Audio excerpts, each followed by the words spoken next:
After 2 decades of service with the Norfolk Police Department, I'm officially retiring from law enforcement. It's hard to put into words what this career has meant to me. The people, the purpose, and the countless experiences that shaped who I am today. I truly wanted to spend 2 more years wearing the badge, but over time, I've watched the wrong people be promoted for the wrong reasons, and it's left me feeling weary and hopeless for the future of an agency I once believed would always do right by its people. The last several years made it abundantly clear that I was no longer valued by the leadership I served under. And while that realization was painful, it also brought clarity. I know my worth. I've had the honor of a lifetime working hundreds of sexual assault cases, especially through the Sexual Assault Kit Initiative, SAKI.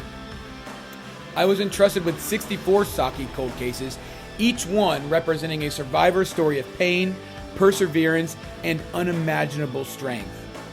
Those cases changed me. They reminded me that justice isn't just about arrest and convictions. It's about restoring hope. It's about giving answers to those who waited far too long for them. Even when leadership said, "Nobody cares about yesterday's news," I knew that wasn't true. I care. The survivors care. Yesterday's news is today's healing. I've been blessed by God to have spent more than half my career in investigations. From chasing bad guys in the streets to standing in court for survivors seeking justice, every moment was worth it. I carry the scars and trauma that come with this work, but they are reminders of meaningful service, of battles fought for others when they couldn't fight for themselves. I'll never forget May 30th, 2014, the worst day of my career, when we lost my great friend Brian.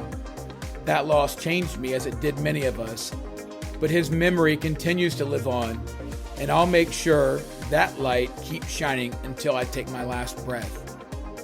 There are far too many people to thank, but a few must be named.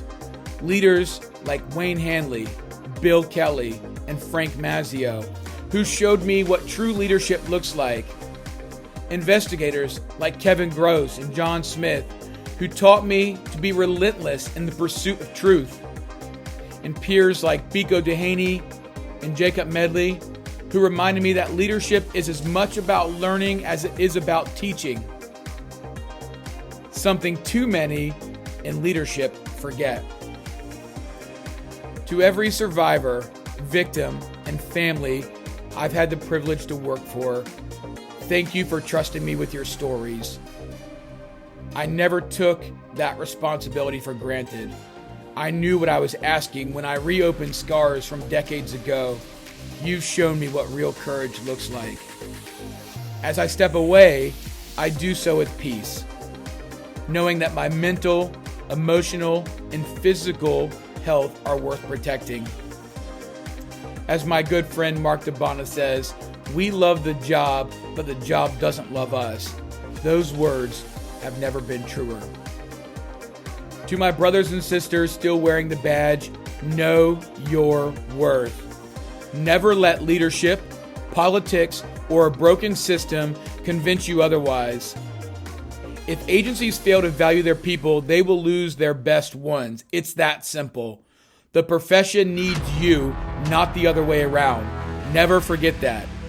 Leaders, you better learn that and fast. I pray my former agency flourishes and embraces the cultural change it so desperately needs, because the community deserves better, and so do the men and women who still believe in the mission. I walk away proud, grateful, and at peace. It was all worth it. I know my worth.